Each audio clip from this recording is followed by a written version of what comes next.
Class आपकी मैंने ये चैप्टर 3 पढ़ाना शुरू कर दिया है, श्यामाचरण दुबे का उपभोक्तावाद की संस्कृति। ये पूरा इसका कवि परिचय हो गया था, उपभोक्तावाद किसको बोलते वो समझा दिया था मैंने। अब हम आपके ये उपभोक्तावाद की संस्कृति चैप्टर एक्स मतलब पढ़ेंगे। ध्यान से सुनना है बेटा।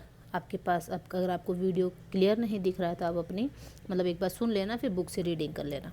धीरे धीरे सब कुछ बदल रहा है, एक नई जीवन शैली अपना वर्चस्व स्थापित कर रही है। मतलब आजकल क्या हो रहा है, सब लोग फैशन में मरे जा रहे हैं। उसके साथ आ रहा है एक नया जीवन दर्शन, उपभोक्तावाद का दर्शन, यानी शो ऑफ करने का दर्शन। उत्पादन बढ़ाने पर जोर है चारों ओर। यह उत्पादन आपके लिए है, आपके भोग के लिए, यानी आपका उसको यूज़ करने के लिए, आपके सुख के लिए, यानी आप उसको यूज़ करोगे तो सुखी रहोगे, इजी वे में सब काम हो जाएगा। सुख की व्याख्या बदल गई है, उपभोग भोग ही सुख है, यानी कि जो जितने भी ये फैसिलिटीज़ है इसको यूज़ करना सुख है। एक सूक्ष्म बदलाव आया है नई स्थिति में। उत्पादन तो आपके लिए है, पर आप यह भूल जाते हैं कि जाने अनजाने आज के माहौल में आपका चरित्र भी बदल रहा है और आप उत्पाद को समर्पित होते जा रहे हैं। यानी कि आज का टाइम ऐसा हो गया है, हम नहीं समझ पा रहे हैं कि हम लोग इन चीज़ों के यूज़ हो गए, मतलब हम लोग इनके बिना नहीं रह पाते हैं आजकल। जैसे अब वॉशिंग मशीन है तो उस कपड़े धोने हैं तो उसी में धोने, कोई भी आजकल मैकेनिकल सामान आता है जो यूज़ होता है, किचन में होता है, होम में होता है, तो हम उसके बिना काम नहीं कर पाते हैं। विलासिता की सामग्रियों से बाजार भरा पड़ा है। विलासिता यानी भोग की सामग्री, यानी हमको जैसे टीवी देखते हैं, म्यूज़िक सुनना, फ़ोन चलाना, विलासिता यानी ये अपने ये क्या बोल सकते हैं इस चीज़ को, भोग विलास की चीज़ें जिसको हमको इन्जॉय आता है देखने में। ये फ़ोन यूज़ करते हैं अपन, एंटरटेनमेंट की चीज़ें जो आपको लुभाने की तो जी तोड़ कोशिश में निरंतर लगी रहती है। दैनिक जीवन में काम आने वाली वस्तुओं को ही लीजिए। जैसे दैनिक जीवन में क्या, टूथपेस्ट चाहिए, यह दांतों को मोती जैसा चमकीला बनाता। ऐड देखा, कोलगेट लाए, है ना, दंत कांति लाए, पेप्सोडेंट लाए, कौन सा लाए हम खुद कंफ्यूज है। यह मुंह की दुर्गंध हटाता है। ऐड देख करके हम उसकी तरफ और खींचे चले जाते हैं। कोलगेट तो कोलगेट है, कोई सा भी टूथपेस्ट ले लो।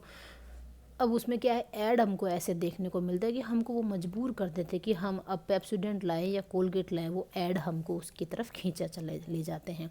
यह मुंह की दुर्गंध हटाता है, यह मसूड़ों को मजबूत करता है, यह पूर्ण सुरक्षा देता है। वह सब करके जो 3-4 पेस्ट अलग अलग करते हैं, किसी पेस्ट का मैजिक फॉर्मूला है, यानी कि ऐड ही हैं जो हमारे दिमाग में घूम फिरा के उस चीज़ को ऐसे घुसा देते हैं कि बस अब हमको ये चीज़ खरीदनी है, बस दांत ऐसे मोती जैसे चमक जाएंगे। कोई बबूल या नीम के गुणों से भरपूर, कोई ऋषि मुनियों द्वारा स्वीकृत तथा मान्य वनस्पति और खनिज तत्वों के मिश्रण से बना। वो ऋषि मुनियों का नहीं ऐड आते कि भाई ये प्राचीन समय से चले आ रहे हैं, ऋषि मुनियों ने आप ये इसकी विधि बताई है, ऐसा ऐसा करके, मतलब आपको उसकी तरफ अट्रैक्ट करना कि आप उसको मजबूर हो जाओ खरीदने को। जो चाहे चुन लीजिए। यदि पेस्ट अच्छा है तो ब्रश भी अच्छा होना चाहिए। ब्रश का भी ऐड होता है कि हमारे को ऐसा ब्रश चाहिए। आकार, रंग, बनावट, पहुंच और सफाई की क्षमता में अलग अलग, एक से बढ़कर एक। मुंह की दुर्गंध से बचने के लिए माउथ वॉश भी चाहिए, माउथ वॉश के भी ऐड आते हैं। सूची और भी लंबी हो सकती है, पर इतनी चीज़ों का ही बिल काफ़ी बड़ा हो जाएगा, क्योंकि आप शायद विज्ञापित और कीमती ब्रांड खरीदना ही पसंद करेंगे, जिसमें ज़्यादा ऐड आ रहे हैं। हर चैनल में जो ऐड आ रहे हैं आप लोग वही चीज़ खरीदना पसंद करेंगे। सौंदर्य प्रसाधनों की भीड़ तो चमत्कृत कर देने वाली है। मतलब जो साबुन है, शैम्पू है, सौंदर्य प्रसाधन, लिपस्टिक, काजल, हर माह उसमें नए नए उत्पाद जुड़ते जाते हैं। अब एक जैसे फेयर एंड लवली हो गया, उसका नाम हो गया ग्लो एंड लवली, तो वो भी दिखाना है, नाम चेंज हुआ तो लोगों को पता कैसे चलेगा। लोग तो ढूंढेंगे फेयर एंड लवली दो, अब ग्लो एंड लवली आ गया, लोगों को बताना कि इसका नाम चेंज हो गया। साबुन ही देखिए, एक में हल्की खुशबू है, दूसरे में तेज खुशबू है। एक दिन भर आपके शरीर को तरोताजा रखता है, दूसरा पसीना रोकता है, तीसरा जर्म्स से आपकी रक्षा करता है। आप कौन सा साबुन लेंगे? यह लीजिए। सिने स्टार्स के सौंदर्य का रहस्य, उनका मनपसंद साबुन, सच्चाई का अर्थ समझना चाहते हैं, यह लीजिए कि भाई इस हीरोइन ने ये वाली चीज़ यूज़ की है तो इसका मतलब ज़रूरी अच्छी है।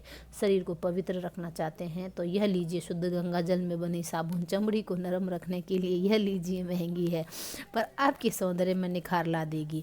संभ्रांत महिलाओं की ड्रेसिंग टेबल पर 30-30 हज़ार की सौंदर्य सामग्री होना तो मामूली बात है। पेरिस से परफ्यूम मंगाइए, इतना ही और खर्च हो जाएगा। ये प्रतिष्ठा चिन्ह है। यानी कि मैंने तो भाई ये वाला परफ्यूम वहाँ से मंगाया है। ये बहुत फेमस प्रसिद्ध नेम फेम वाली बात होगी, मतलब प्रतिष्ठित चीज़ है, मतलब आपकी मान सम्मान में बढ़ोतरी होती है, समाज में आपकी हैसियत जताते हैं। पुरुष भी इस दौड़ में पीछे नहीं है। पहले उनका काम साबुन और तेल से चल जाता था, आफ्टर शेव और कोलोन बाद में आए। अब तो इस सूची में दर्जन 2 दर्जन चीज़ें और जुड़ गई है। पुरुषों के लिए भी इतनी चीज़ें आ गई है, शेविंग आ गई है, जो जेल लगाइए, ये लगाइए, सनस्क्रीन लगाइए, क्रीम लगाइए, कितनी सारी। छोड़िए इन सामग्री को, वस्तु और परिधान की दुनिया में आइए। जगह जगह बुटीक खुल गए हैं, नए नए डिजाइन के परिधान बाजार में आ गए हैं। ये ट्रेंडी है और भी महंगे हैं। पिछले वर्ष के फैशन के इस वर्ष, मतलब पिछले वर्ष के फैशन अब चला गया, अब नया फैशन आया है। शर्म की बात है, घड़ी पहले समय दिखाती थी, उससे ये यदि यही काम लेना हो तो 4-500 में मिल जाएगी। हैसियत जताने के लिए आप 50-60 हज़ार से लाख 1.5 लाख की घड़ी भी ले सकते हैं। यानी आपके पास जितने पैसे, ब्रांडेड चीज़। संगीत की समझ हो या नहीं हो, कीमती म्यूजिक सिस्टम ज़रूरी है, कोई बात नहीं। यदि आप उसे ठीक से तरह से चला भी नहीं सके, कंप्यूटर काम में लिए तो खरीदे ही जाते हैं, महज दिखावे के लिए। उन्हें खरीदने वालों की संख्या भी कम नहीं है। खाने के लिए 5 सितारा होटल है, वहाँ तो अब विवाह भी होने लगे हैं, मतलब 5 स्टार होटल, 5 सितारा होटल। वहाँ तो विवाह भी होने लगे हैं, शादियाँ होने लगी है।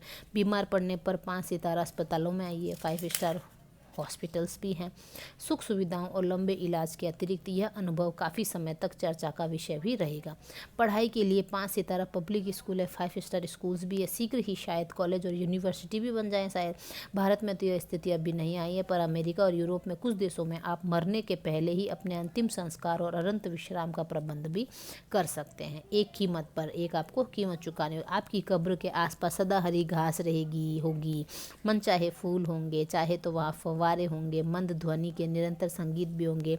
कल भारत में भी यह संभव हो सकता है, भारत में भी ऐसा हो सकता है कि आपकी जो वो जो बोलते हैं ना कब्र होती है, उसके पास आप क्या चीज़ लगवाना चाहते हैं, ये फॉरेन में हो चुका है, तो अब शायद भारत में भी हो जाए। अमेरिका में आज जो हो रहा है, कल वह भारत में भी आ सकता है। प्रतिष्ठा के अनेक रूप होते हैं, यानी अपने मान बढ़ाने के लिए, चाहे वे हास्यास्पद ही क्यों ना हो। यह एक छोटी सी झलक उपभोक्तावादी समाज की।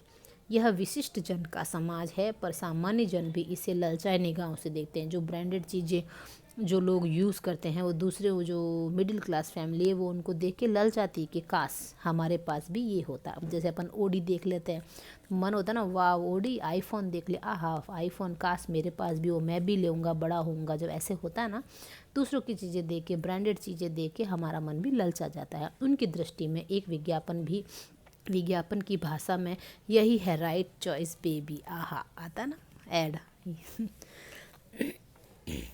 सारे ऐड आ गए इसमें।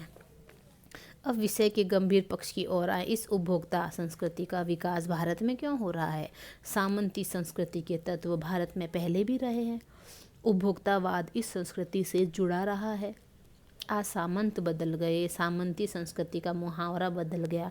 हम सांस्कृतिक अस्मिता की बात कितनी ही करें, परंपराओं का अवमूल्यन हुआ है, परंपराओं का ह्रास हुआ है, आस्थाओं का शरण हुआ है। कड़वा सच तो यह है कि हम बौद्धिक दास्तां स्वीकार कर रहे हैं, पश्चिम के सांस्कृतिक उपनिवेश बना रहे हैं, पाश्चात्य संस्कृति को अपना रहे हैं। टेबल में खाना, बूफे सिस्टम खाना, है ना, कोट पैंट टाई लगाना हमारी नई संस्कृति, अनुकरण की संस्कृति। हमें हम देख के सीख रहे, हमने जो टीवी में देख लिया उसको हमने यूज़ करना, हमको वही लाना है। हम आधुनिकता के झूठे प्रतिमान अपनाते जा रहे हैं, जो मतलब आजकल जो दिखावे की चीज़ें हो रही हैं उसको यूज़ करें। प्रतिष्ठा की अंधी प्रतिस्पर्धा में जो अपना है उसे खोकर छद्म आधुनिकता की गिरफ्त में आते जा रहे हैं, यानी आधुनिकता के उस बंधन में जकड़ गए, बस हमको वो चीज़ चाहिए, शौक पूरे कर रहे हैं।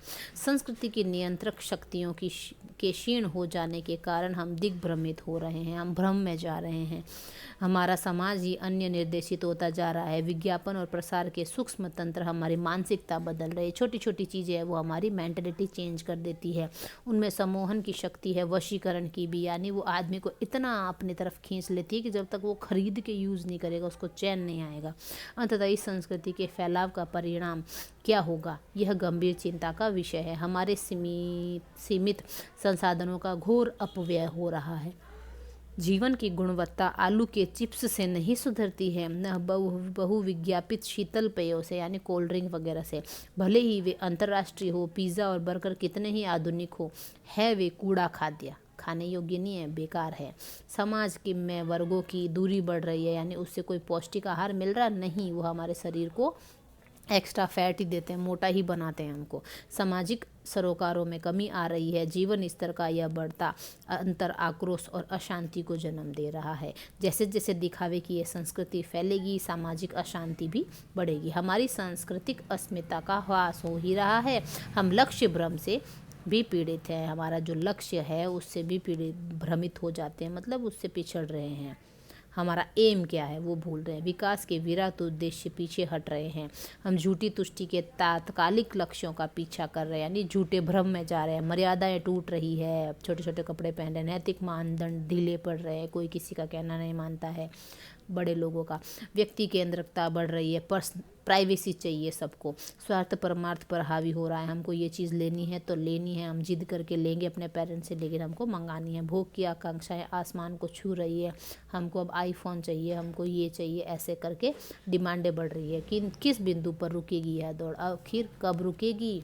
गांधी जी ने कहा था कि हम स्वस्थ सांस्कृतिक प्रभावों के लिए अपने दरवाजे खिड़की खुले रखें, पर अपनी बुनियाद पर कायम रहें। उपभोक्ता संस्कृति हमारी सामाजिक नींव को हिला रही है, यह एक बड़ा खतरा है, भविष्य के लिए ही एक बड़ी चुनौती है। तो इसमें ये सारे बता दिया गया है, आपको पाठ पढ़ के समझ में आ ही जाएगा कि मतलब इस चैप्टर में लेखक क्या कहना चाह रहा है।